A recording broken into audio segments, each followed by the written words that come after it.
Hello everyone, in today's video I'll show you on how you can enable the Z-hop in the Elegoo Slicer. So basically the first thing that you want to do is to just head over to your projects and to simply enable the Z-hop, or basically tweak the Z-hop setting.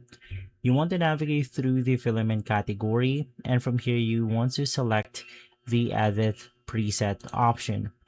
Now inside this page, it's going to be inside the advanced option, or I believe it's going to be inside the settings override. So either one of this, you could just select it.